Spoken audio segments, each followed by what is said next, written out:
Okay. Thank you, brother.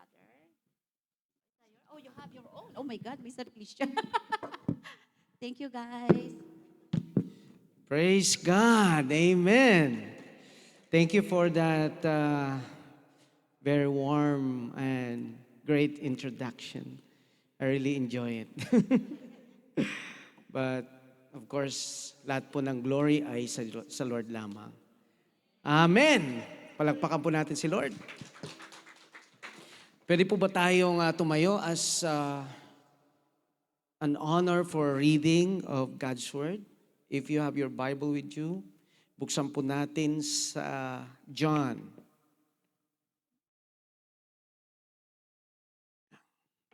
John chapter 20. Tayo po ay nakikiramay sa mga ah, namatayan sa Vancouver, yung ating pong mga kababayan na nag-celebrate ng Lapu-Lapu ay nagkaroon po ng tragedy. I just spoke with our contact there. Ang sabi niya, 50 na daw ang patay.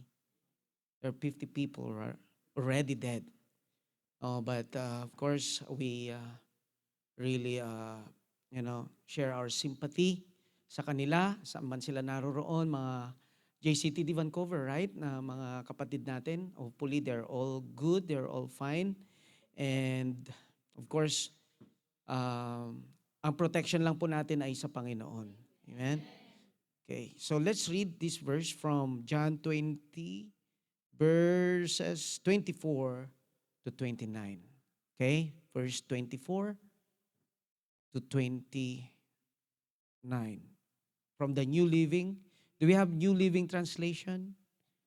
Okay, kung wala naman, NLT, NIV, it's fine, it's fine. Kung mayroon pa, HIV, pwede din, ano? No. NLT, okay. So at the count of three, 1, 2, 3, read. One of the disciples, Thomas, nicknamed the twin, was not with the others when Jesus came. Next. They told him, "We have seen the Lord." But he replied, "I won't believe it unless I see the nail wounds in his hands, put my fingers into them, and place my hand into the wound in his side." Verse 26. 8 days later, the disciples were together again, and this time Thomas was with them. The doors were locked, but suddenly, as before, Jesus was standing among them. "Peace be with you," he said. Next. Then he said to Thomas, "Put your finger here and look at my hands. Put your hand into the wound in my side. Don't be faithless any longer. Believe." Next. "My Lord and my God," Thomas exclaimed. Last. Then Jesus told him, "You believe because you have seen me. Blessed are those who believe without seeing me." Let's bow down our heads. Father God, thank you so much for your presence this afternoon here in this place. We believe, God, that the moment we sing songs of worship, Lord, kasama ka namin. Nararanasan ka namin, Panginoon. At handa kayong gumawa ng mga himala sa aming mga buhay. That's why, God, let this place be filled with your presence. And most importantly, the spirit of wisdom be upon us. Use me only, Lord, as your vessel, as we bring back to you the glory in Jesus' mighty name. Amen. Palapakan natin si Lord. Hallelujah. We can now be seated in the presence of God. Amen. Why do we go to church? Bakit ba tayo nagsisimba? There are three main reasons why. Number one, for us to know more about God. Amen.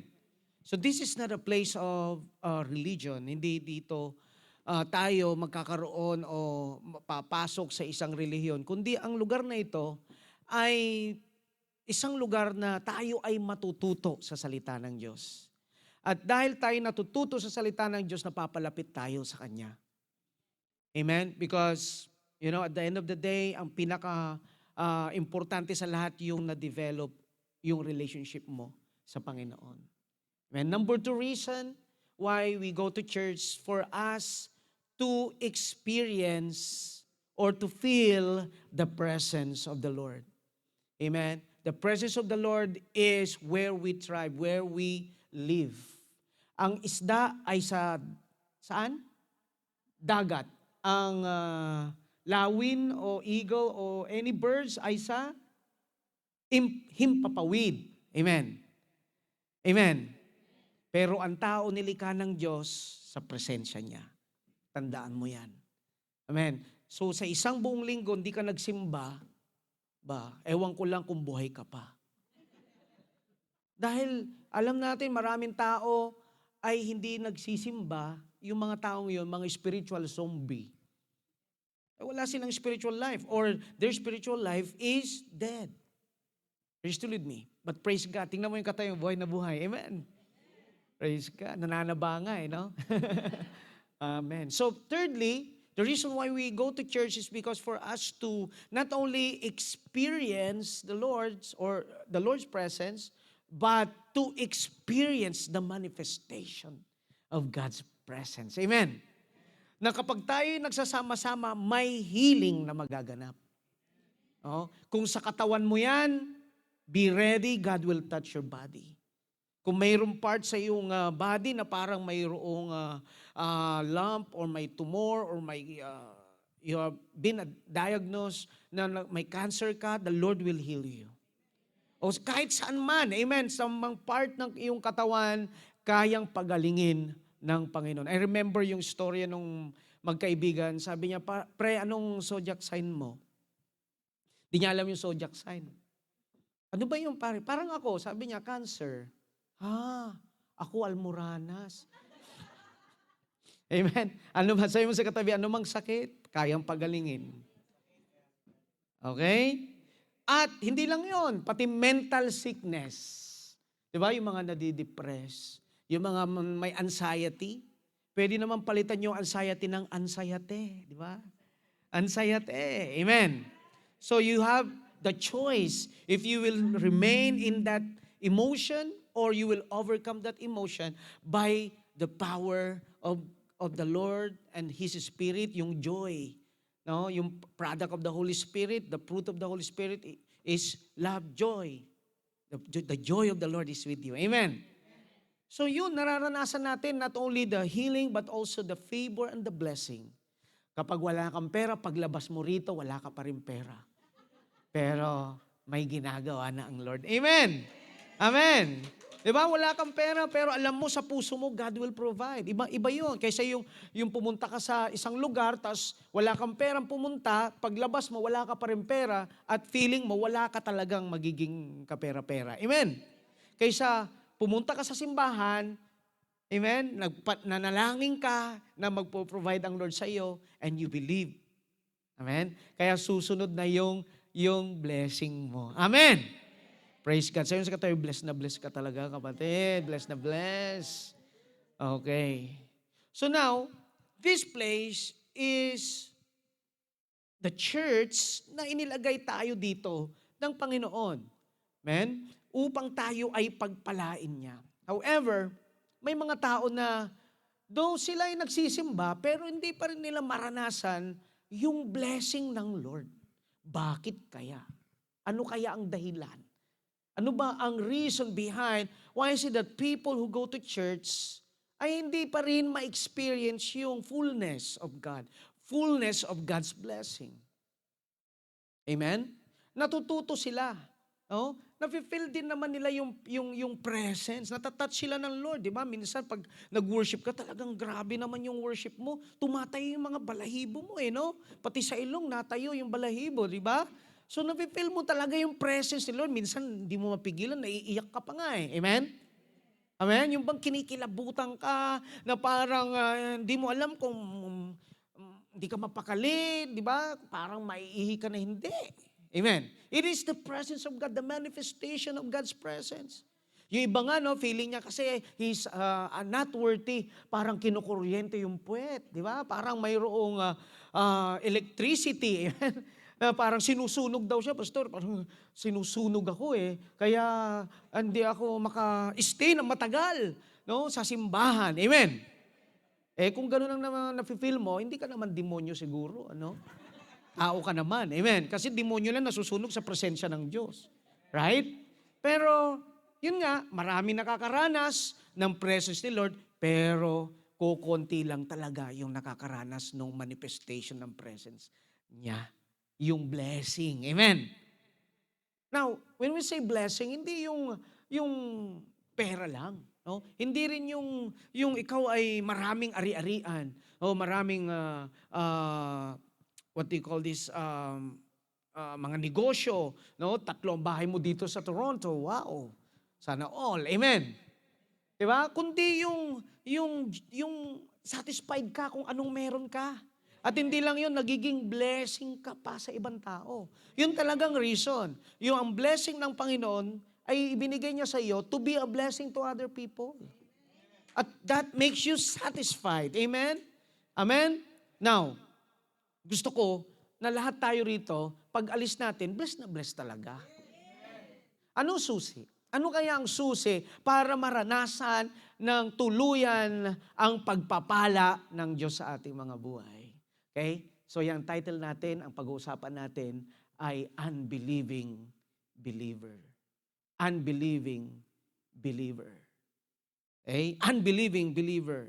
Pastor, nakakalito yung title mo, Unbelieving Believer. Believer siya, pero unbelieving. Okay? Ano ba ito? Ang tawag ko dito sa salitang ito, confusing words, ang tawag po dito ay oxymoron. Bigyan ko kayo ng isang oxymoron pa, no? Na salita, yung confusing words. Okay? Katulad ng bittersweet. Diba?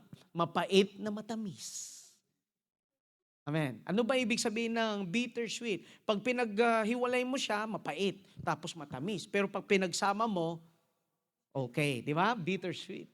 Right? A bittersweet experience or a blessing in disguise. Yan. No? Yung naghiwalay kayo ng ex mo, tapos saka mo na-meet yung tunay na para sa iyo. Di ba? Yung mga ganyang bang mga experience. Amen? O kaya naman yung deafening silence, nakakabinging katahimikan. Amen? O kaya yung exact estimate. Exact estimate. Estimate mo pero exact. Pero mang ganon. Di ba? Pero ginagamit kasi natin yung mga words na yun. Right? No? Meron pa yung hateful love. Diba? Hateful love. Parang mag-asawa lang, ano? Minsan hate mo pero love mo. Amen? So yan po yung mga salita, mga oxymoron. Katulad ng ating title, no, confusing words. Bigyan ko pa kayo ng mga bagay na confusing. Maraming confusing things dito sa mundo eh. Bakit kaya, na-joke ko na to eh, bakit kaya yung delivery sa land ay ang tawag ay shipment, samantalang yung sa ship ay cargo? Pang matalino lang to ha. Yung unang tatawa, yun yung matalino talaga. Amen? Makitawa ka na rin. Di ba? Cargo, land, ship, tapos shipment ay land. Di nyo ba natanong yun? Pag nag-order ka ng pizza, ba? Square ang box. Pagbukas mo, bilog. Tapos pag hinati-hati mo, triangle. Ang gulo. Amen? Diba yung langgam, ano ang tawag mo sa English? Aunt. Paano kung lalaki yun? Kung tito? Uncle, right? Yung ladybug, ano yun? Pag lalaki, anong tawag mo? Man-bag. Walang ganon, di ba? So yung mga bagay na yan, minsan maging observant ka lang, makukonfuse ka. O nga, no? Bakit kaya? Oh? Ba't kaya yung mga bagay na yun nakakalito? Ganyan din ang Bible, nakakalito rin minsan. Amen? Bakit? Kasi sabi niya, if you want to prosper, kung gusto mong magkaroon ka pa, magbigay ka. Give, and it shall be given to you. Di ba? Gulo, di ba? Paano? Nag-give ka, tinawalan ka. Amen? Pero baliktad sa Bible eh, pag nagbigay ka, lalo ka pang bibigyan. Kaya shout out po sa mga kuripot dyan. Amen? Amen. If you want to live, you have to die to yourself. Diba? You want to live, tapos die? Paano yun? Of course, lahat po yan may paliwanag. Parang itong ating pag-aaralan, may paliwanag din po yan. Amen. Handa na ba kayo? Mag-pray na tayo ng closing prayer, Lord. Thank you. Nag-uumpisa pa lang ako. Okay? Fasten your seatbelt. We are about to take off. Okay? Pag-aralan po natin si Tomas. Sino ba si Tomas? Ang tawag sa kanya ay Thomas the Doubter. Si Thomas ay one of the 12 disciples of Jesus. And scholar believe that Thomas died somewhere in India. Kaya marami sa India mga Christian, ang tawag sa kanila mga Thomasite. Magtanong kayo ng mga friends ninyo or colleagues ninyo, mga Indian, what is your name? Kapag ang pangalan ay Prakash, mga apelyido nila, no? Ha? Singh, okay? Prakash Singh. Could you please sing? Hindi naman nila alam kumanta, di ba? Okay, Patil Kumar. Yan, hindi ho Christian yung mga yan. No, mga Hindu ang tawag dyan. Yung mga may, mga turban, pag binuksan mo, may cobra yan. No? Pag magfo-float sila, sumasa yung cobra. Okay. So, kapag tinanong mo, yung mga friends mo na Indian, at ang pangalan nila ay Matthew Andrews. May na-encounter na kayo mga ganyang pangalan? O kaya Philip Morris. Walang galan. Sigarilyo yun. What else? John Matthews or John Peter. Mga ganyang names nila. Pinalitan nila yun. Bakit? Kasi Thomasite sila. Mga Christian yung mga ninuno nun. Kaya nagpalit sila ng mga Christian names. At ang original at ang originator ng Christianity sa India ay walang iba kundi si Thomas. Amen. So, from Thomas the Doubter into someone who influenced this one country. Okay?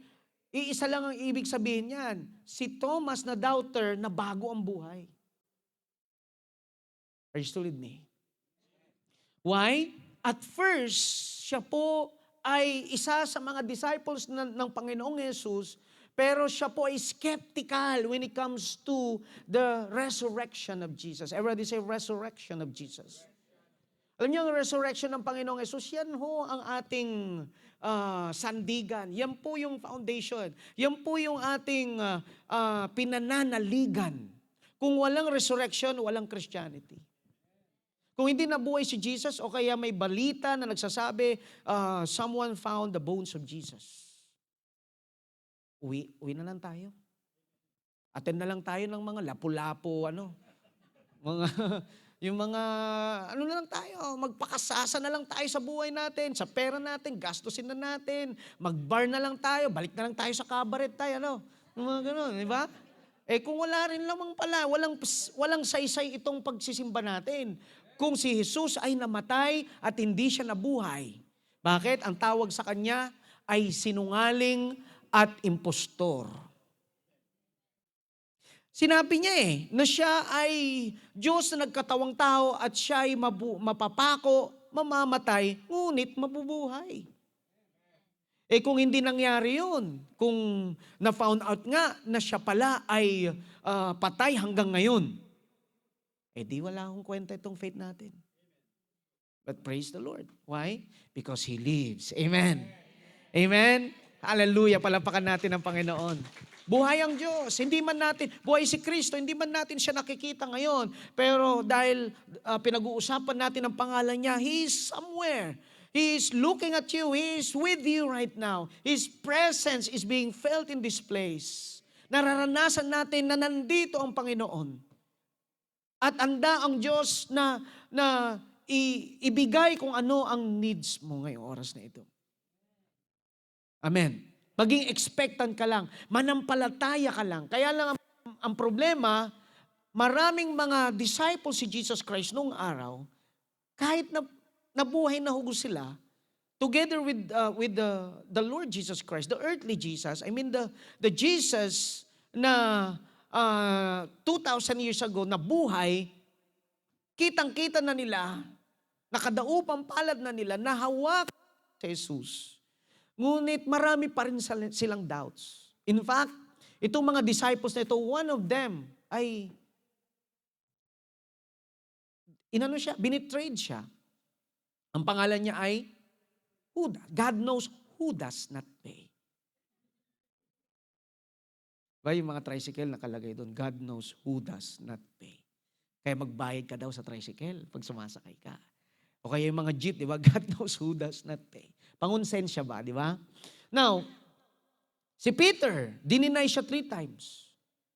Lahat halos ng mga disciple, they ran when Jesus Christ was arrested. Kaya natitira lang doon sa paanan ni Jesus habang siya nakapako ay walang iba kundi si John, the disciple of Jesus. Amen? Amen. Nag-iisa lang. 11 disciples. Lahat sila nagtakbuhan. Bakit? Natakot sila. No? At sa totoo lang, may mga doubts kasi sila. Why? Because they're expecting a Jesus that could reign forever. Na yung Jesus na nasa isipan nila, siya na yung maghahari, aalisin sila sa kamay ng mga Roman Empire. Di ba? Yun ang kanilang expectation sa Jesus, kaya lang namatay. Amen? But Jesus already told them explicitly that He will be resurrected after 3 days. Kaya lang hirap silang hirap nilang paniwalaan yun. Dahil hindi yun ang kanilang inaasahan. Minsan ganun tayo, di ba? Kapag may preconceived ideas na tayo, kahit ano pang sabihin ni pastor, hindi ka talaga maniniwala. Amen? Hirap kang tanggapin yung tinuturo. Why? Kasi wala yan, hindi yan totoo. Hindi naman ako nagtatides pero tingnan mo, may pera pa rin naman ako. Diba? Ganyan no? Pinagpapala pa rin naman ako kahit di ako faithful. Listen, mga kapatid. No? Pwede tayong mag-conclude, pwede tayong magkaroon ng sarili nating pangunawa patungkol sa mga bagay-bagay. Pero kapag sinabi na ng Biblia, manampalataya tayo, maniwala tayo. Dahil yun ang sinabi niya. Sinabi na ni Jesus, mabubuhay siya, kaya lang hirap silang maniwala. So ito na, punta tayo sa istorya. Okay? Yung verse 24, anong sabi? Si Tomas daw po, one of the 12 disciples, nickname the twin. Isa ho siyang part ng kambal, dalawang magkapatid, magkapareho, siguro magkamuka, I don't know, may mga identical, may mga hindi identical. At isa ho siya sa mga disciple, yung si Thomas, doon sa twin, nanampalataya, tinawag ni Jesus na maging 12 disciples niya. And during that time, ang sabi ng Bible, was not with the others when Jesus came. Nag-gather po kasi sila. Actually, nagpakita si Jesus 8 times. At least 8 times. Okay? After siyang namatay, He showed Himself. He appeared to the disciples 8 numerous times. In different place, different time, within 40 days. Grabe 40 days. Kaya tayo, kasi tayo yung mga dating mga Katoliko. Amen? Alam natin yun, 40 days. Kaya ang 40 days, pag namatay, yung kaluluwa daw ay nagro-roam around. No? Kaya yung basis nila, yung si Jesus Christ, 40 days na nagpakita. Sabi mo sa katabi, loko. Pero yun lang ay nag-conclude lang tayo, kinuha lang natin yung belief na yon doon sa nangyari. Pero syempre, iba si Jesus, right? Si Jesus, nagpakita siya for within 40 days, at least 8 numerous times. At una niyang pinakitaan si Mary Magdalene. Si Mary Magdalene, nung araw na yon, di ba, nagpunta siya, umiyak siya, sabi niya, nawala yung master ko, ninakaw nila yung kanyang katawan. At nagpakita si Jesus.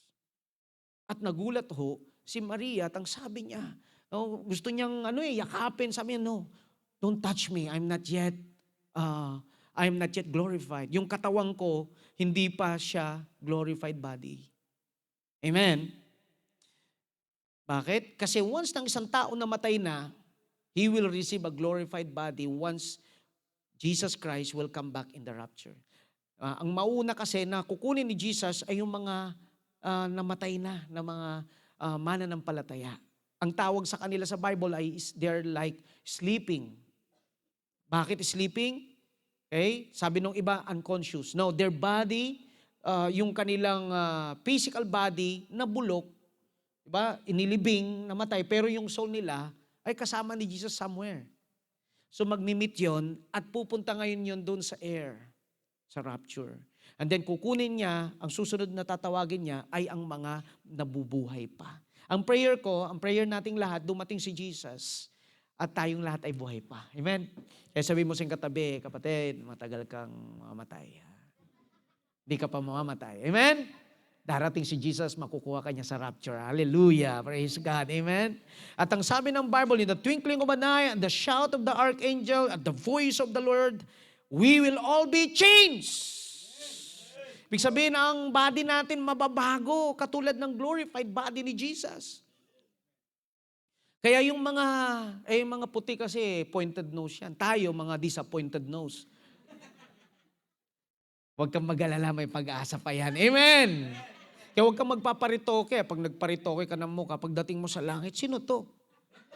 Oh, I never knew you. Biglang sabihin ni Jesus sa iyo, why? Because your face here is different from your face right now. Sorry, Lord, I went to Belo. Oh, yeah, that's a problem. Amen? You're not satisfied with the face that the Lord gave you, with the body that the Lord gave you. Kaya sabi mo sa katabi, okay ka lang, kapatid. Kaya wag masyadong dibdibin yung di ba? Yung iba nagchichin-chinsu, kung ano-anong spirikitik, ang nilalagay sa muka, kung ano-anong mga kojik, pampaputi ng muka, pagdating sa leeg, maitim naman. Amen? At nung mag-praise the Lord siya, pati kili-kili, maitim. Pag nag-kojik ka, lahat ng katawan mo para patas. Amen? Di ba? Pwedeng enhance ang beauty, wag lang papalitan. Amen? Kasi may naman aayusin naman ni Lord yan eh. By the way, ang rapture is imminent. Ibig sabihin, kahit walang pinipiling oras. Anytime. Pwede mangyari ngayon, pwede mangyari bukas, pwede mangyari next week. Kaya parating nag-ahanda ka. Piniprepare mo ang sarili mo. Why?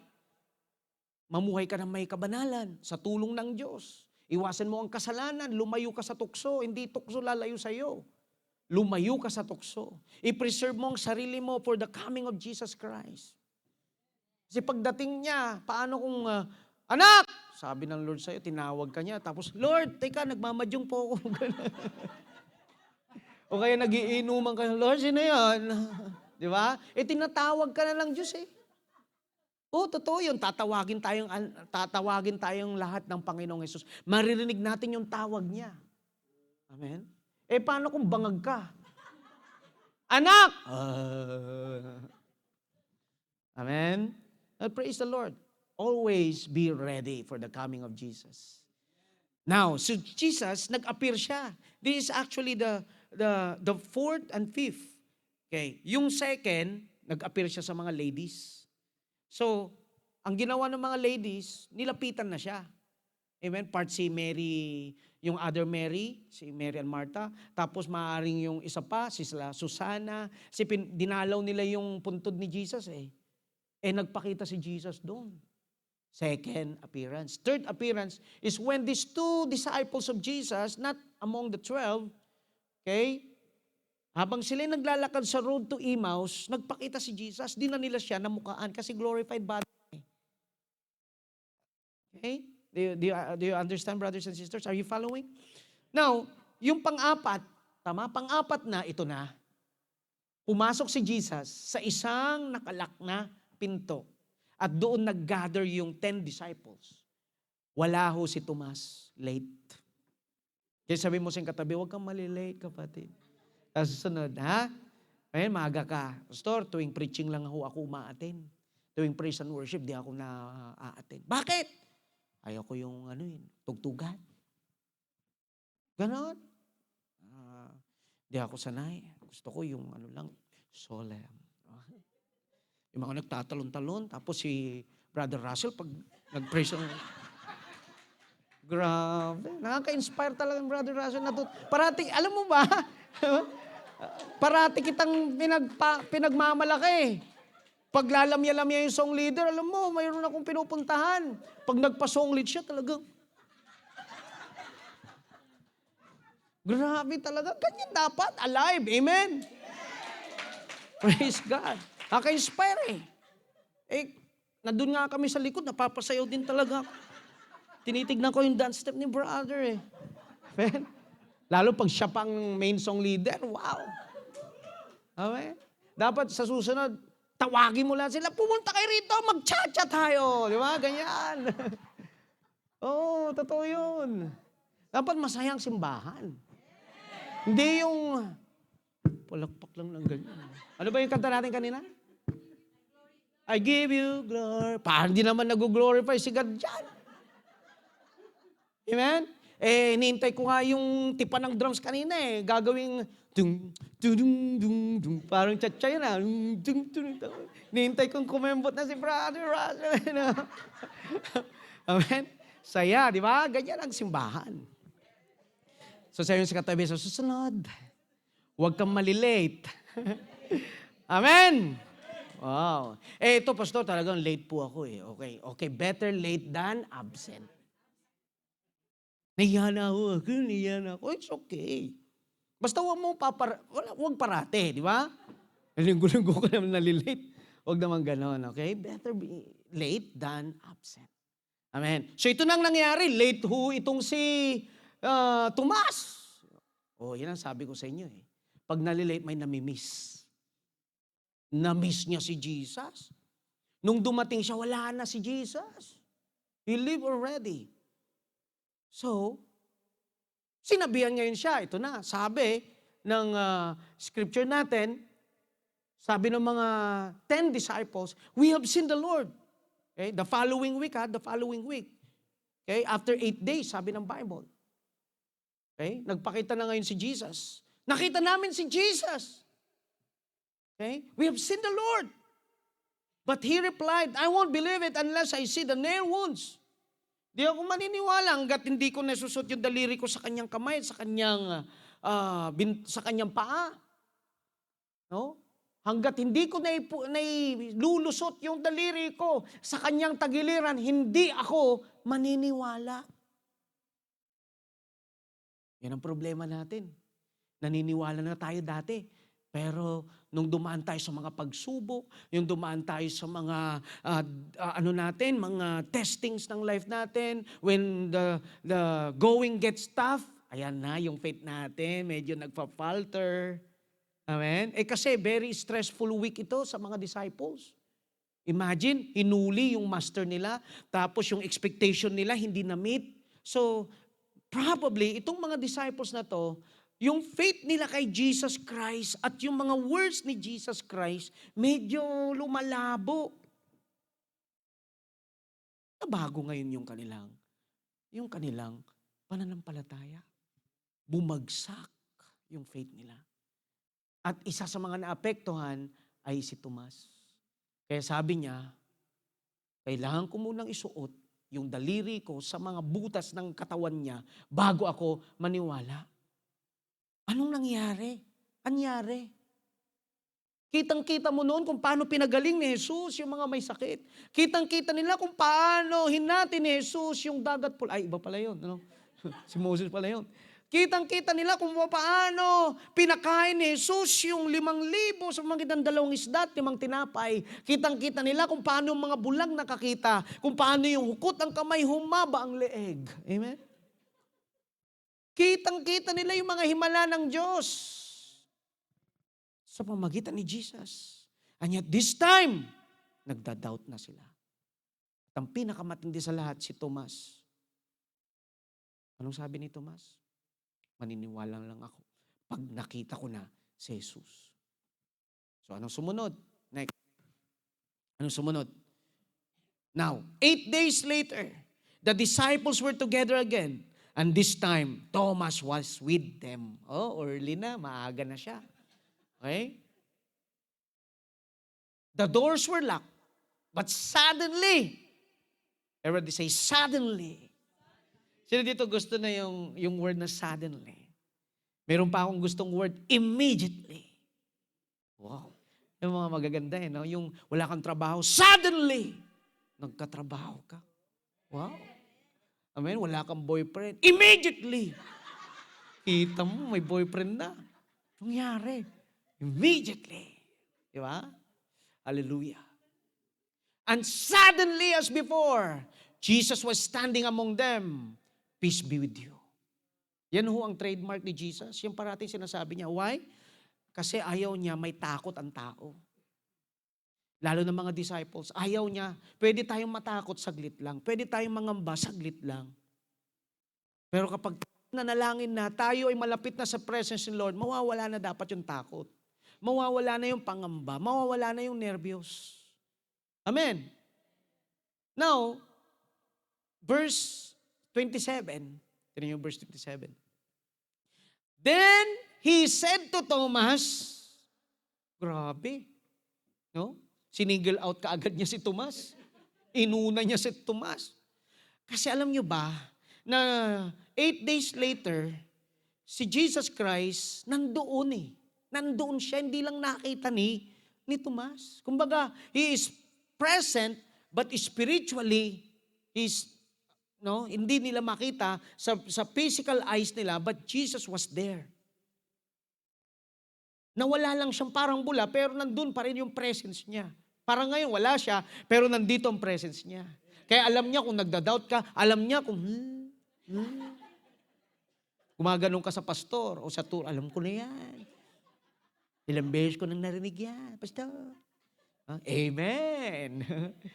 Pwede ka hong magbalat kayo na maayos ka, pero alam ni Lord kung anong nasa puso mo. Kaya yan, no? Ano sabi niya? Tomas, nangyari ito. Nagulat siya ngayon. Bakit? Kasi na-feel niya na talagang dediretsahin na siya ni Jesus sa kanyang doubts. Okay? Come here, Thomas. Put your finger here. And look at my hands. Put your hand on the wound in my side. Oops, wag masyado. Galangala ko na yan. Kasi diniretso niya hanggang galangala eh. Okay? Don't be faithless. Sabi mo nga sa katabi, don't be faithless. Any longer. Lakasan mo, believe. Wag mawala ang pagtitiwala mo. Wag mawala ang pananampalataya mo. Maniwala ka. Believe. Yun ang sabi ni Jesus. Kaya tingnan mo nga sa mata. Tingnan mo sa mata. Sabi mo sa kanya, kumapit ka sa Diyos. Ka-faith. Kamo, ka-faith. Ka-faith lang, kapatid. Amen. Tuloy. Verse 28. My Lord and my God. Oh, ito na. Anong sabi ni Jesus? My Lord, ni Tomas? My Lord and my God. Anong sabi ni Jesus? Wait, di ako God. Lord, you can call me Lord, but not God. I'm just a son of God. Yung ba sabi? Taliwas ito sa paniniwala ng mga ibang mga reliyon, right? May kumatok nung isang araw sa bahay. Hello? Nagluluto ako ng adobo. Maraming bawang. Ganun ako magluto ng adobo. Mabawang. Naamoy niya agad. Sabi niya, sarap. By the way, I'm here to share something to you. Sabi niya, ganun. Dalawang matanda. Mga Canadian. Sabi niya, you know what? Sabi niya, nowadays, there's a lot of problems, difficulties in life, and I want to lead this verse to you. Alam ko, mga technique nila, alam ko yun kung sino sila. Ay di binasa lang nila, pinabasa ko, sige, sabi ko, bless ako, I'm thankful, sabi ko. By the way, I know, I am a pastor, I'm a born-again pastor, born-again Christian, and I am a full gospel pastor. I believe in Jesus Christ, He is the Lord, He is God. Okay, bye-bye. Umalis na. Bakit? Mga Jehovah's Witness. Amen. Di sila naniniwala kay Jesus. Dito! Anong sabi ni Jesus? Anong sabi ni Tomas? My Lord and my God. Nagulat lang yung pastor, nagulat lang. Nadulas. Hindi nadulas. At si Jesus, tinanggap niya yun. Hindi niya ni-rebuke. In fact, si Jesus ay pinatawan ng parusang kamatayan dahil siya namusong. Blasphemy. na sinasabi niya na siya ay Son of God, not only Son of God, but the God who became flesh.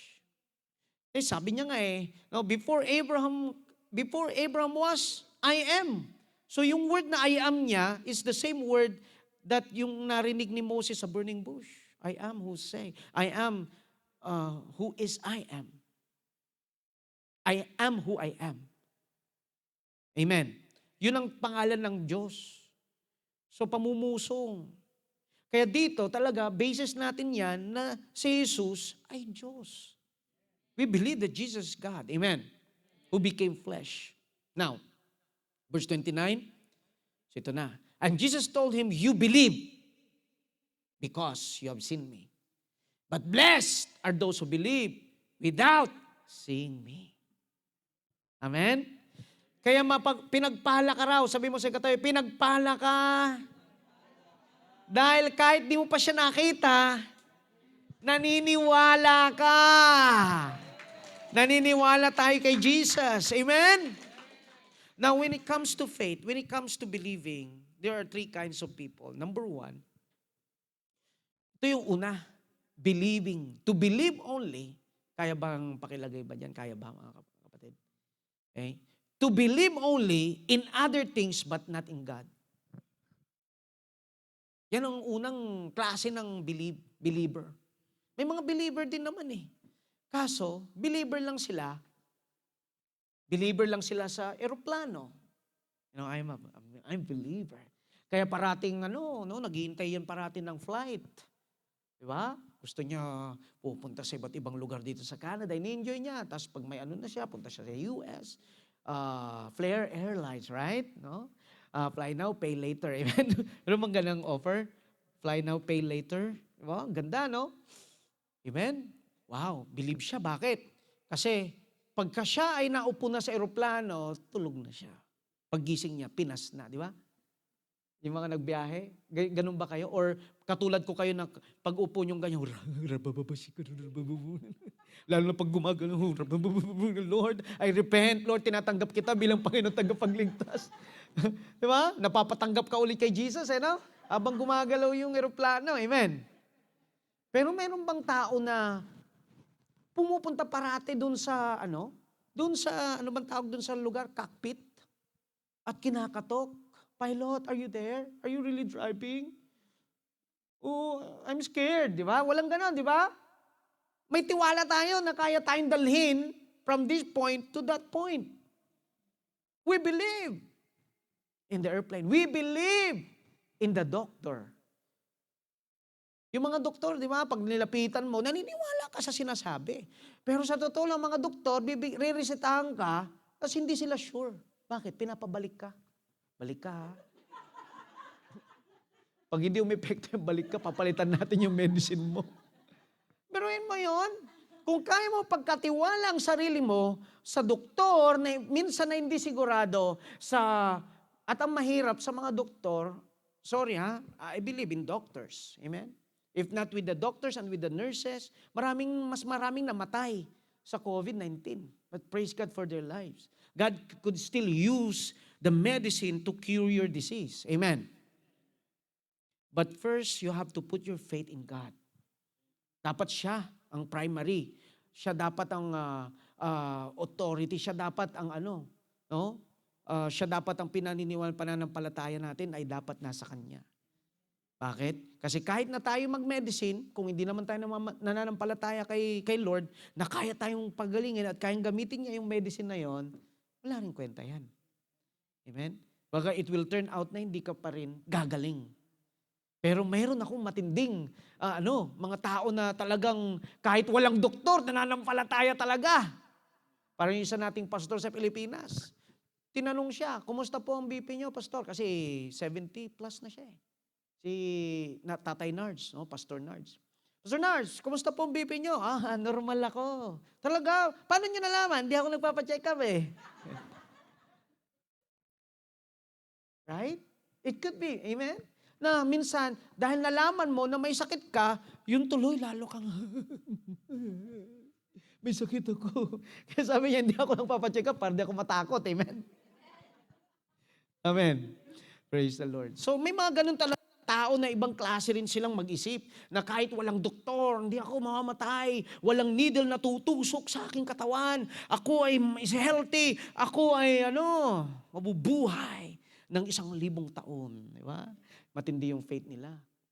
Pero, of course, may wisdom din tayo minsan. Minsan lang. Kailangan gamitin. Amen? Magpa-check up ka para malaman mo. Tapos, ibigay mo na sa Diyos lahat afterwards. Amen? Mag-take ka ng medicine, it's fine. As long as your faith is in the Lord. So maraming tao, they believe, naniniwala sila sa tao. Yan, yung upuan na yan. Diba naniniwala kang kakargahin ka niyan? Tama? Pag upo mong ganyan, di ka, oops. Baka hindi ako makarga nito. Oops. Kaya kapag naupo ka ganyan, sinusuportan. Meron bang ganyan tao? Pag naupo? Amen? Meron bang ganyan? Wala, di ba? Pag naupo ka nga di ba? Pwede bang kuhanin ito? Ay, nakadikit.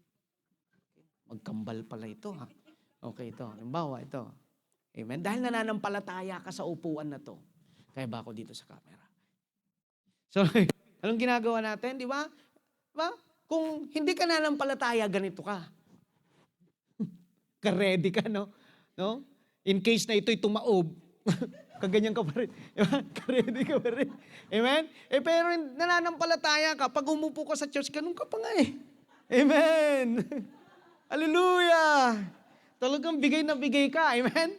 Bigay na bigay ang bigat mo. Tama? Kasi naniniwala tayo. Amen? Di ba? Kung makapagbigay ka ng bigat mo sa upuan ganun-ganun lang. Pero pag sa Diyos, may reserva ka pa. Pero bibigay ko lahat, naniniwala ko sa iyo lahat.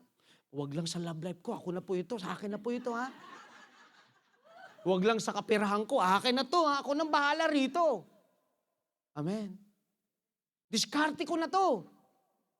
Minsan tinuturuan ka ni Lord Anak, bago ka dumiskarte, magtabi ka muna. Ito, pinagtrabaho ko to Lord. Pwede bang 5% lang?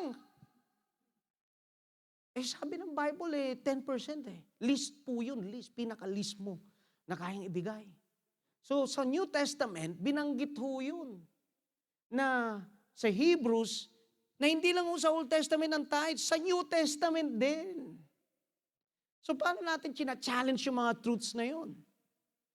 Amen? Doon pa rin tayo sa sarili nating paniniwala nakabatay. Amen? Huwag kang makikipamatok sa hindi mananampalataya. Pastor, I'm trying to evangelize her. Wow. Kinimbay ko sa church, Pastor. Sino ba siya? Girlfriend ko. Amen? Nung tinignan ko sa kanya, parang tingin niya sa akin, parang satanista Huwag kang magalala, Pastor. No? Siniran ko na siya ng gospel.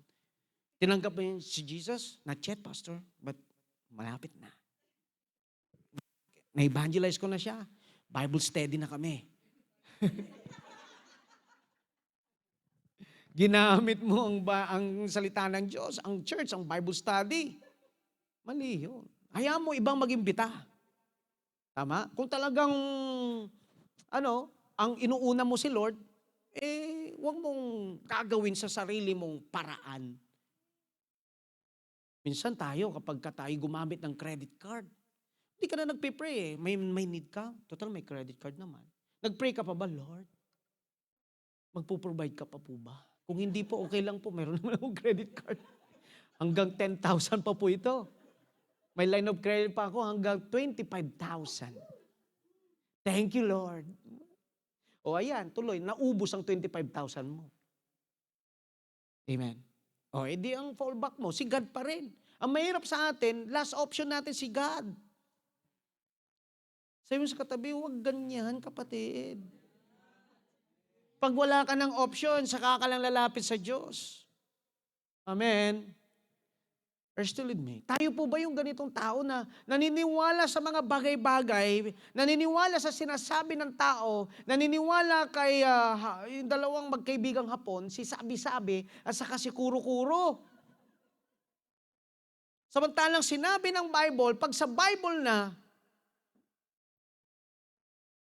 skeptical ka na. Dahil mong questions. Amen? Are you still with me? We have to save our generation, mga kapatid. Dahil ang generation na to, yung mga anak natin na yan, unti-unti nawawala sa faith yan pag hindi natin sila inalagaan sa salita ng Diyos. Kaya the best pa rin po yung isang church na mayroong children's Sunday school. Amen. At yung mga anak natin ay unti-unti nating isama sa service. Bakit? Nang sa ganun, magkaroon sila ng idea, ng consciousness about God. At pagdating ng 12 years old, patanggapin na natin kay Jesus. 13 years old, di ba? Natutuwa ako, mga anak natin dito, sila na yung nagpiano, sila yung di ba? May mga kids na sila na rin yung nagpapagamit. Bakit? Kasi kailangan po nating alagaan yung second generation, yung next generation natin. Or else makakakita tayo ng mga skeptical, mga atheists, lumaki sa simbahan atheist. Gusto po ba natin yung gano'n?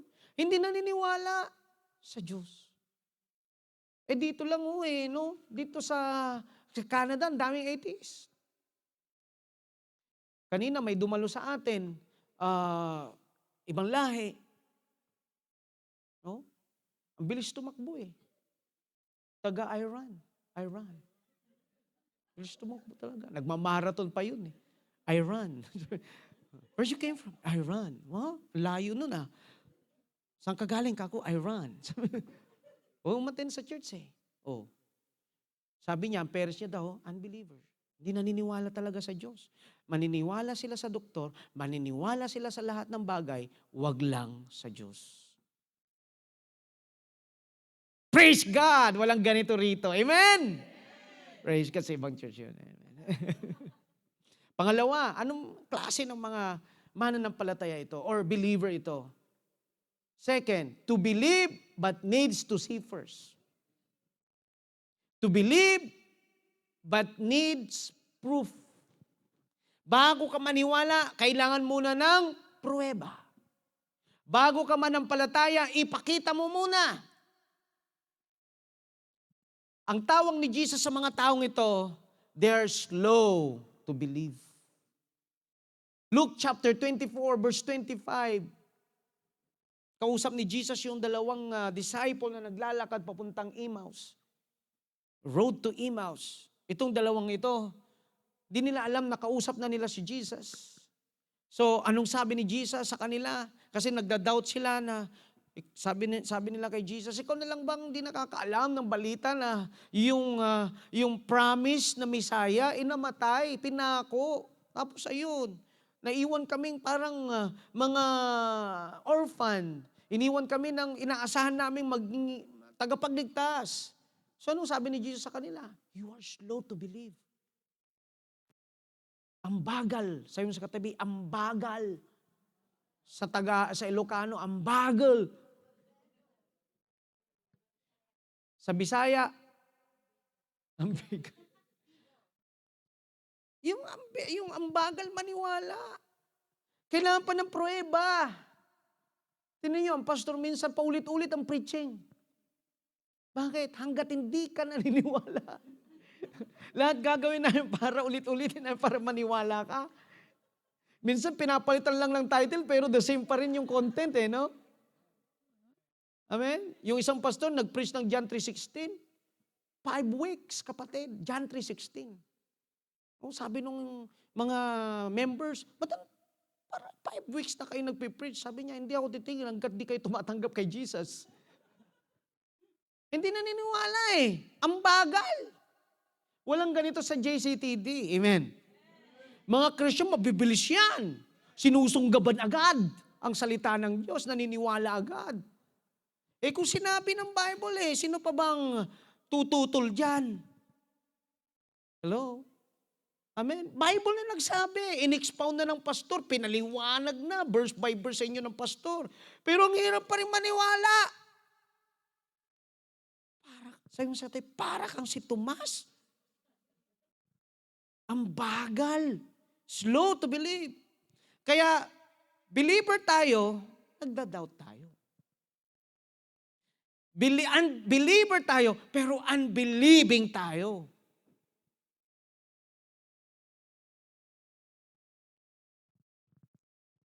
Sasaktan ka ba, kapatid? Ako rin. Kasi at one point in my life, ganyan din ako. Yung bagal ko maniwala eh. Nagda-doubt ako, nagtatalo pa isip ko, yung reason, yung logic, minsan. Sinabi ng Lord sa akin eh, bigay mo lahat ng pera. Ito, patutuko na to parati sa inyo. Sinabi ng Lord sa akin, yung kasal namin, bago kami magpakasal ni Pastora, nag-preach ako sa Hong Kong, doon ko nakita si Pastor Joey. So Joey, sabi kong ganun eh. Kasi nagda-doubt ako kung Chinese eh, mukhang Chinese kasi. Kung lilingon yan, si Pastor Joey nga. First, namin yon meet up. Pastor Joey, lumingon si Pastor Joey nga. Sabi ko, akala ko Chinese ka eh, Pastor eh. Ikaw pala, idol ka. Kinamayan kong ganyan, tapos kumain kami.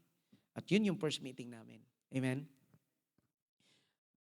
Naulit na lang second meeting nung nagkita kami dito sa Toronto. Pero ang tagal na nun. Kaya Pastor Joey, saan ka man naroroon? Gusto kitang maramdaman din. Magkita naman po tayo minsan pagbalik nyo rito, tawag para makapag-fellowship naman tayo. Okay, so ito na. Sana nga ba ako? Slow to believe. Sa'yo si katabi, slow to believe. Dapat huwag kang mabagal. Mabilis ka dapat. Pag sinabi ng Diyos, huwag mo i-delay because delay obedience is actually disobedience. Anong sabi ng Bible? Faith without works is dead. Buti pa sabi ni James, si James din nagsabi, buti pa ang demonyo naniniwala. At hindi lang sila naniniwala, nanginginig pa. Samantalang tayo, ang tagal natin, ang bagal nating maniwala. At ito pa mahirap, pag tayo dumadaan sa pagsubok, nawawala ang pananampalataya natin. Yung mga verses na dati nating na-memorize, yung mga tinanggap natin, nalilimutan natin. Ba't ba tuwing tayo'y nangangailangan, yung Philippians 4:13 nawawala? Pag tayo may sakit, yung 1 Peter chapter 2 verse 24 nawawala. By the stripes of Jesus you are healed. Ba't ba tayo kapag nagigipit, nawawala yung Matthew 6:33? Amen? Kapag tayo'y parang, Pastor, parang ang labo ng future ko. Nalilimutan natin yung Jeremiah 29:11. Mga classic verses lang, pero sa mga panahon ng pag-uusig, sa panahon ng paghihirap, sa panahon ng trahedya, sa panahon ng problema, nagsishrink yung faith natin. Bumabagal yung response natin sa Panginoon. Yan ang nangyari kay Tomas. Amen. Sabi mo sa katabi, huwag kang ganon, kapatid. At kung ganon ka, sabi mo, kung ganyan ka, magbago ka na. May panahon pa. Kaya sabi mo ulit, kumapit ka lang, kapatid, kapit lang. Huwag kang bibitaw, huwag kang bibigay. Sino ba dito? Meron po ba dito dahil sa problema? Pastor, kunting-kunti na lang. Magiging satanista na ako, Pastor. Ha? Kunting-kunti na lang. Kaya yung nadidepress na Christian, I believe, medyo nandyan na yan. Kasi hindi ka naman dapat ma-depress eh. Pero mas doon, nadidepress lang ako. Totoo naman talagang depression. Pero kaya ka nadidepress, kasi yan, dati, ano lang yan, worries lang, o negative thoughts lang. Pero in-entertain mo na. Parang yung ibon, dumapo sa ulunan mo, hindi mo sinaway, naglagay pa ng maraming damo. Tapos gumawa ng nest, nangitlog pa. Tuwang-tuwa ka naman. Iniiputan ka na, tuwang-tuwa ka pa rin. Ba? Pinatagal mo. Hinayaan mong ma-depress ka. Nakinig ka naman nakaka-depress. Nanood ka ng mga nakaka-depress. Ba? So ano nangyari? Nasaan ng salita ng Diyos? Wala na. Yung faith mo nag-shrink na. Kaya tuloy doubter ka na. Pag umating ka sa church at mayroon dito, di ba, yung napupuspus, wala yan. Alam ko na yan. Tapos may pinag-pray, wala yan. Tapos pag nagpipray si pastor, tanggapin mo ang blessing. Wala yan. Wala ka ng faith. Skeptical ka na. Nag-shrink na yung faith mo. May faith ka. Sinabi mo naman eh. Sinabi mo eh. Believer ako ni Jesus. But the problem is, because of circumstances, because of the things that happened to you, naapektuhan ang faith. Dapat the more ka pa na maging matatag, the more pa na dapat kapag may dinadaanan ka problema, the more ka pa lalong lumalim kay Lord. The more ka pa lalong kumapit sa Panginoon. Amen? Now, ito yung gustong-gusto ko, yung pangatlo. Yung pangatlo, to see is to believe. Wow. Everybody say to see is to believe. Amen. To see is to believe. Ano ito? Yung faith na nanampalataya ka na. At dahil nanampalataya ka, isang araw makikita mo. Sabi mo sa katayo, pag naniwala ka na, ulit, rewind. Pag nakita mo na, sabi mo, pag nakita mo na, ang nakikita mo, makikita mo. Ulitin natin, okay? Pag nakita mo na, ang hindi mo pa nakikita, makikita mo. Ano ibig sabihin nun? Pag nakita mo na, hindi mo pa nakikita. Kasi faith is base sa mga hindi nakikita. Faith, ano yung sabi sa definition? 11 verse 1 ng Hebrews. Faith, pakitignan mo nga kapatid, yan mamaya yan, susunod yan. Okay, Hebrews 11 verse 1. Now faith, Hebrews 11 verse 1. Yan, okay. Now faith, wait. Pag nagbasa tayo ng Bible, dahan-dahanin natin. Okay? Sabihin nga natin, now faith. Oh. Yung iba kasi, matagal na yung faith ko, pastor eh. Ano sabi niya? Now. Now faith. Ngayon. Hindi yung, alam niyo mga kapatid, patotoo ko, 10 years ago, may ginawa si Lord sa akin. How about now? May ginawa ba ang Diyos sa iyo? Meron. Minsan ang problema, ayaw mo lang i-acknowledge. Noon yun, pastor. Iba na ngayon. Noon yun, ang bilis ng PR, iba na ngayon na mabagal na. Uwi na tayo.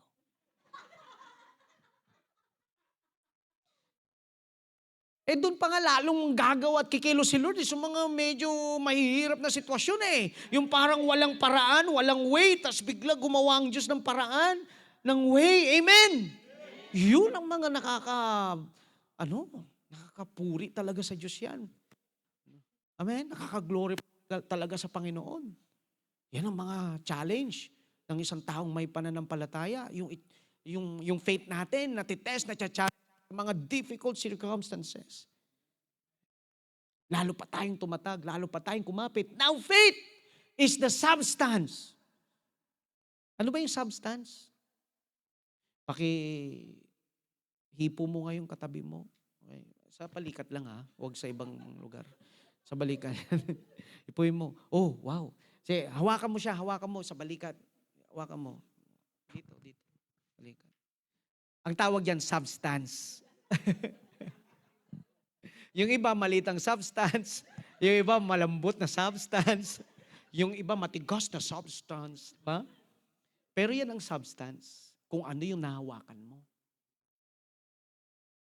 Ano bang pinanghawakan mo? Yung trabaho ko, pastor, pinaghawakan ko yan. Paano pag nawala yung trabaho mo? Hindi ko alam. Hindi ko na alam ang buhay ko.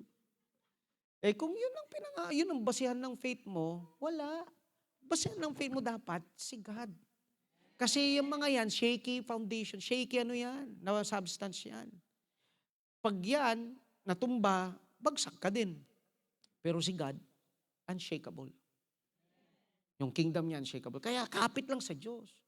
Kaya tingnan mo yung mga taong masaya kahit mawalan ng trabaho. Masaya pa din. Bakit? Kasi hindi naman trabaho ang kinakapitan ko, si God si Jesus Right? Palagpak tayo sa Panginoon. Come on. Now faith is the substance of things hoped for. Na mag-asa ka. May pag-asa sa'yo sa katay, may pag-asa. Hindi yung pag-asa na, I hope so. Di ba ganyan tayo minsan, I hope so. Walang ano yun eh, kasiguraduhan yun eh, sa totoo lang. Pero yung biblical hope, expectation of good things yun. Alam ko may pag-asa. Alam ko may gagawin ng Diyos. Alam ko may mabuting resulta. Itong mga pagsubok na ito, may pag-asa ako kay Kristo. Amen? The substance of things hoped for. And the evidence of things unseen. To believe is to see. Manampalataya ka muna at makikita mo, gagaling ka na. Manampalataya ka muna at makikita mo, magpo-provide ng Diyos. Manampalataya ka muna at parating na ang trabaho mo. Manampalataya ka muna at parating na ang love life mo. Mukhang maraming single dito ah. Tay, single pa mo ba kayo? Balo, tay? Balo? Single? Single? Balo? Single? Balo? Amen? Kaysa hunin niyo ako dyan. Isang araw, pag dumalahulod ako dito, may girlfriend na kayo, ha? Amen. So the evidence of things not seen. Hindi mo pa nakikita, pero naniniwala ka na. Amen. Kaya ako minsan may gawain ako eh. Para lang ma-stir up yung faith ko. Katulad nung ng araw kasi sa Dubai, wala akong license. Ang tagal ko nag-i-exam, bagsak talaga. Pang 7 beses ko hong bagsak. Eh, ang mahirap po doon yung roundabout eh. Kapag napunta ka sa roundabout, kabahan ka na. Tapos ang mahirap, pag bumagsak ka, ewan ko ha, yung mga nakaka-relate, pag bumagsak ka sa test, iwan ka ng pulis kung saan ka bumagsak. Eh, bagsak ka na rin. Park. Eh, ang park pa nila, bark. Bark, bark, bark. Aw, aw, aw. Eh, bark eh. Yung mga Arabo, bark. Bark there.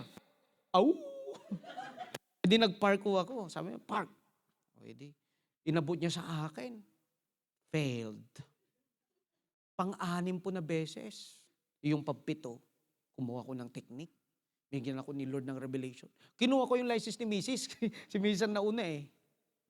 Tinanggal ko yung mukha niya. Sa imagination ko, nilagay ko yung mukha ko. Pass. May license na ako. Kaya nung nag-exam na ako, confident na ako. Amen? Eh, nung sinabi nung police, bark. Pinark ko ulit. Pinark ko. Pag-abot niya sa akin, Yahoo! Pass! Amen? Pero nandun pa rin ako sa Puerto, doon pa rin ako pinabas. Sabi ko, akala ko dadalhin ako doon sa, sa center, sa opisina. Doon na pala, doon pa rin. Pero, tumawag na ako kay Mrs. Pasado na. Amen? Kaya ang ginagawa ko ngayon, tinanggal ko yung mukha ni Joshua, kasi si Joshua, Canadian citizen eh. Nilalagay ko yung mukha ko sa passport niya. Amen? To believe is to see. Eh, iba sa inyo, minsan iba eh. Nag-i-imagine kayo. In-imagine yung sarili niyo. Nasa likod ng salamin. Nakapikit. Lord. Huwag gano'n, iba imagination yun. Dapat ang imagination nyo, buhay kayo malakas. At abot kayo ng 80-90. Amen? Huwag mong isipin ang sarili mo na ikaw ay mahinang-mahina na o nakikita mo yung sarili mo na nagkasaklay na or hirap na. Look at yourself. Na pinagpala ni Lord. Kaya kapag may bahay kayo nakikita, wala ka pang bahay. In the name of Jesus, isang araw, bibigyan din ako ni Lord ng bahay. Eh doon ho kami ngayon nakatira sa inuupahan namin. Inuupahan pa lang namin. Ay, ang daming mga bagong bahay na Kaya sabi ko, anak, pumili na kayo ng bahay dyan. Dad, I want that. Dad, I want. Okay, come on. Where are we leaving our house? And we will move there. Not yet. Believe. Look at yourself living there. Di ba? Imagine yourself na kayo nang may-ari, tayo nang may-ari nun. Dapat ganun. Tignan mo muna ang sarili mo na ikaw ay nandun na at makikita mo na gagawin na ng Diyos sa iyo. Manampalataya. Sabi mo sa katabi, faith. To see, to believe, is to see. So anong sabi ni Lord? Yan. Yung sumunod kanina, 2 Corinthians. Tingnan niyo sabi ng 2 Corinthians, matatapos na tayo. Okay, so fix our eyes. Not on what is seen, but on what is unseen. You know the reason why we close our eyes when we pray? Ha? You know what's the reason? Lord, bakit kailangan kong pumikit? Diba? Pag nagpipraise and worship tayo, nakapikit, di ko na makita yung lyrics. Eh yung song leader, pikit ho kayo. Close our eyes, let's lift up our hands. Amen? Sabi nung nag-flow yung song leader, hallelujah, let's kneel down. Ganyan na nag-kneel down yung mga tao. Close your eyes and kneel down, talk to Jesus. Eh nalimutan niya, kailangan pa rin niya papuntahin sa altar call. Come to the altar. Kaya lahat sila. Totoo yun, totoo. Lahat sila parang mula doon hanggang dito sa altar eh. Eh yung isa naman, Lord. Sabi nung song leader, let's close our eyes for Jesus. Tapos ang open the eyes of my heart, Lord. Ano ba talaga? Nalilito yung tao eh. Close our eyes, tapos open my eyes. Amen? Oh, fix your eyes. Sabi sa katabi, fix your eyes. Not on what is seen, but on what is unseen. What is seen is temporary, but what is unseen is eternal. So ano daw mahalaga sa Diyos? Yung faith mo. At yung faith mo, hindi nakabase sa nakikita mo. Hindi nakabase sa nararamdaman mo. Hindi nakabase sa naamoy mo, sa 5 senses mo. Kundi nakabase yan pag pumikit ka. At yung imagination mo. Alam niyo ba na maraming ideas na pumapasok sa'yo kapag ikaw ay nakapikit? Iba nga, natutulog na eh. Diretso na sa panaginip yung, sa totoo lang. Kaya ikaw nagna-nightmares ka kasi mas marami yung negative na thoughts mo kaysa sa positive thoughts mo. Ginip daw ako. Nahabol daw ako ng nakatinidor at may buntot. Magsisi ka na sa kasalanan mo. Eh kasi yun ang dominant thoughts mo eh. So pagdating mo ngayon, no wonder na naginip ka ng mga pangit. Kaya anong dapat natin gawin? Think of the positive things. Think of the promises of God. Think of His Word. Meditate. Ruminate the Word of God. Alam niyo yung ruminate? Meditate yun. Kasi ang ruminate, the word ruminate is actually, ginagamit yan sa goat. Yung mga sheep, nag-ruminate sila. Pagkain nila,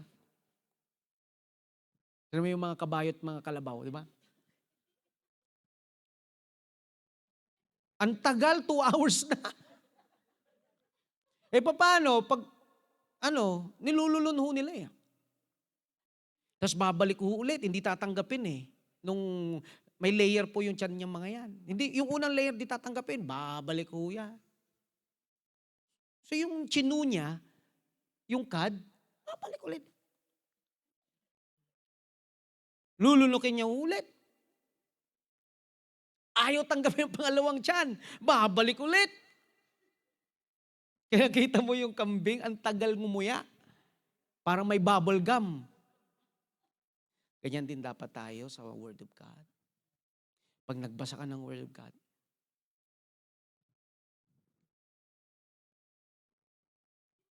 tapos kuha ka ng pen. Tapos balik ka mo ulit. Sip ka ulit. Antokin ka. Kape. Meditate. Hindi yung binasa mo lang, Pastor, na-complete ko na yung Bible from maps to maps. Table of contents until maps. Anong naintindihan mo? Parang wala. Just for the sake na mabasa mo yung cover to cover, hindi mo lang inunawa. Mahirap talaga, Pastor, unawain eh. Maraming ganyan. Ang galing magbasa. Marami ring mga ang galing i-share. Hindi naman pinapaliwanag. Tama? Kaya tayo, mga technique yan sa mga teacher. Kayong mga teacher, marami kayong mga preachers dito. Pag kayo nagturo, pag tayo nagturo, namnamin mo. Namnamin mo.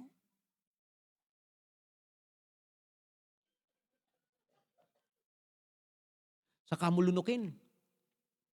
Eh yung sustansya, makukuha mo.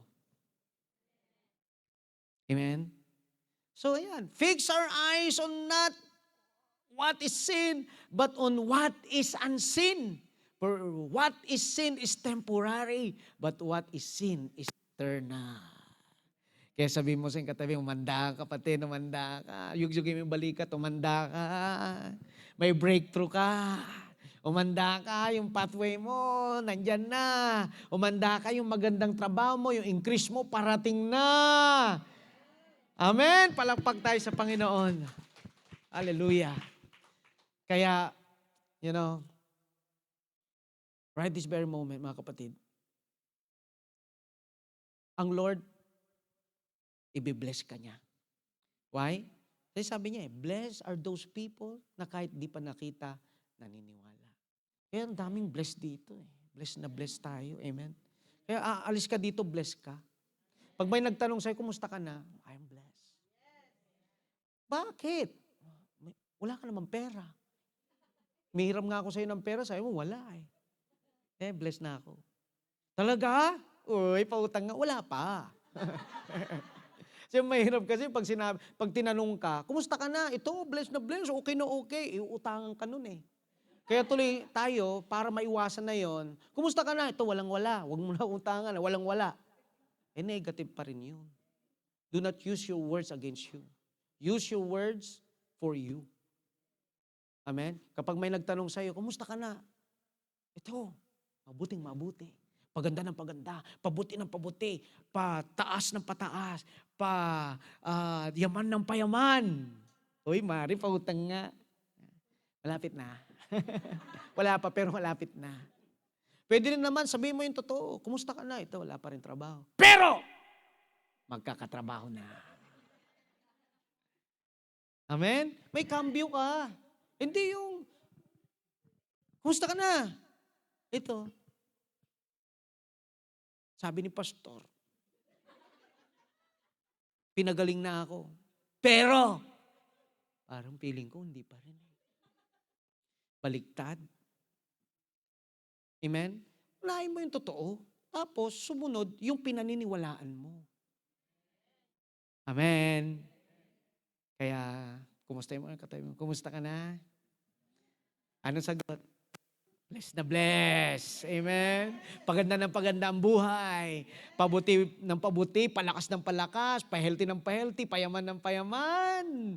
Sa pangalan ng ating Panginoong Jesus. Amen? Palakpakan natin ang Diyos. Tumayo po tayong lahat. Do you know the song, Trust in God. Trust in God. I trust in God. My Savior, the one. Kaya? Kaya? Kayang-kaya yan. Amen? Hallelujah. Alam niyo ba, believe. The word believe is actually, I will give you a deeper or a higher word for believe. Trust. Sayo si katabi, trust.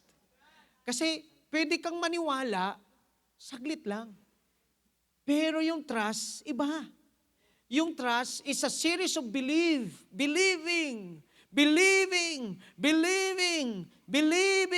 at nag-i-improve yung believe, nag-i-improve yung faith, hanggang sa naging trust. At kapag sinabing trust na, malalim na yun. When you trust the Lord, it means you've been in many, many difficult battles in your life, and yet, you still believe. And yet, you still trust the Lord. Hallelujah. Praise God. Let's sing that song. Eh? Hallelujah. Ano mo nga yung lyrics, kapatid. I trust yung lyrics niya. Kaya para habang kinakapan nila makita natin yung lyrics. Mayroon bang lyrics yan? Lyrics. Trust God. Trust in God. Kaya ba? Huwag kang ma-pressure. Bilisan mo. Okay. Okay. I trust in God, my Savior, the one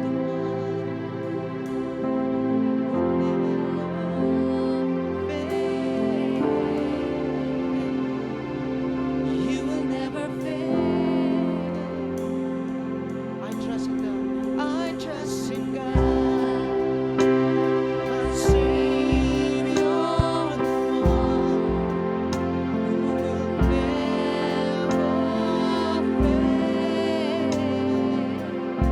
will never fail. Who will never fail. I trust in God. Lift up your hands.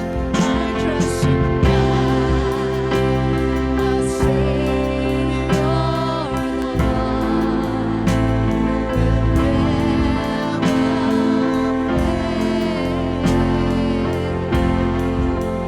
who will never fail. Once again, sing it. I trust in God, my Savior, the one who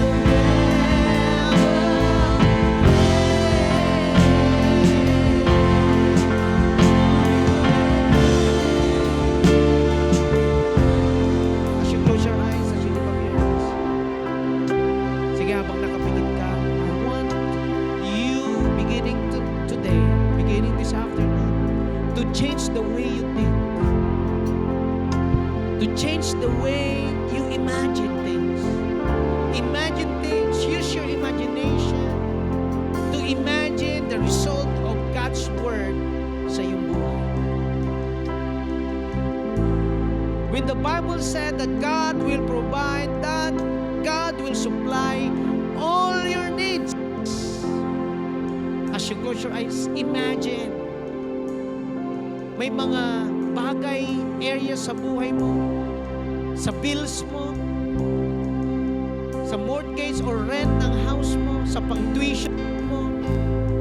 Imagine the hand of God providing all your needs in the name of Jesus. I can see, mayroon dito, mayroon ang ginamit ng Lord sa iyo to provide para sa enrollment mo, to provide para sa needs mo, to provide, to pay all your bills in the name of Jesus.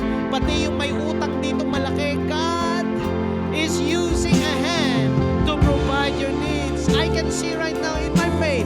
I believe, because I believe the things that even if I couldn't see, but because I faith, I believe, because I put my faith, I put my trust, I will see, I will start to see the manifestation in the name of Jesus. Even those people that has sickness and disease, may sakit ka ba? Kapatid, imagine yourself healed. Imagine yourself strong. Imagine yourself completely restored in your physical health. In the name of Jesus, I can see you walking. I can see you dancing. I can see you carrying everything. I can see you doing your normal job because you are healed in the name of Jesus. By the stripe of Jesus, sa pamagitan ng latay ni Jesus, ikaw ay gumaling. Come on, sing it once again. I trust in God. I trust in God, my Savior, the one who will never fail. He will never fail. I trust in God. I trust in God, my Savior.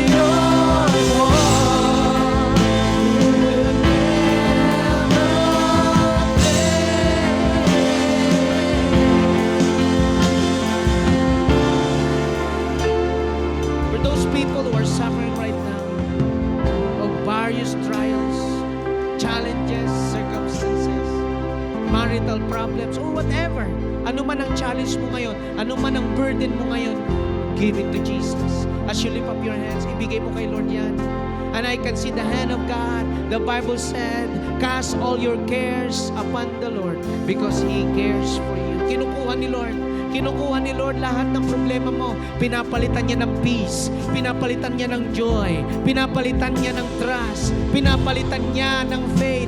Pinapalitan niya ng fruit of the Holy Spirit.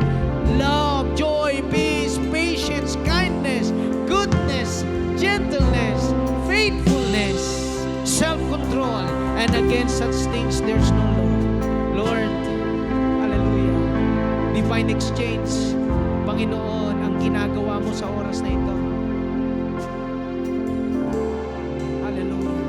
The Lord is touching you right now. Whether it's your physical body, whether it's your circumstances, whether it's your mind, meron ka bang mental problem, meron ka bang mental health issues, may depression ba, may anxiety ba, aalisin na Lord yan unti-unti, aalisin yan unti-unti. In the name of Jesus, I command all those negative thoughts, all those demons of negative thoughts, leave this mind, leave these thoughts in Jesus' mighty name. Oh God, hallelujah. Come on, stir up your faith, stir up your faith. I trust, sing it. I trust in God, my Savior, one who never fails, who will never fail. I trust in God, I trust in God, my Savior, one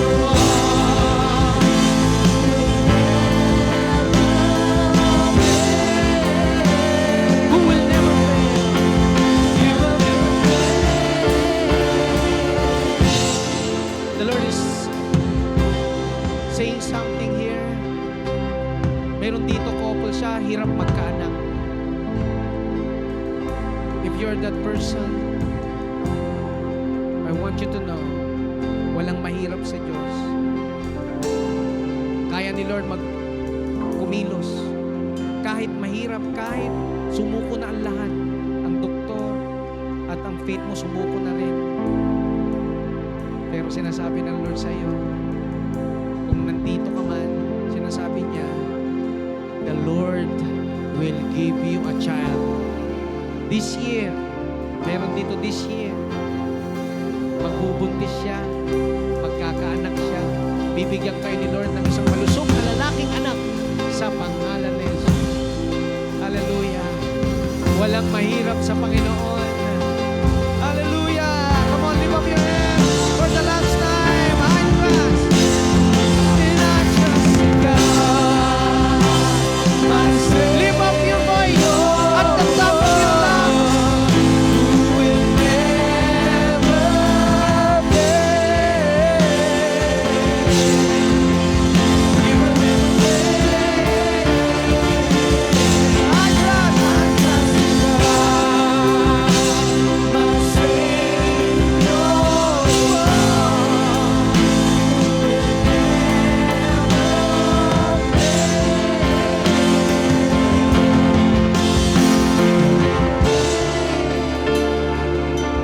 And if you are first time to come here, if you are watching online and you want to start up a relationship with the Lord, I want you to respond to this call. I want you to pray this simple prayer of acceptance. Sabihin mo, Lord Jesus, I receive you in my heart as my Lord and Savior. Today, I believe that Jesus died on the cross for me and that He was resurrected. He became victorious. And I believe in my heart that my name is written in the Lamb's Book of Life. And today, I am now your child. I am a child of God in Jesus' mighty name. And if you pray the prayer, you are saved not because of anything, but because of your faith, because of God's grace in your life.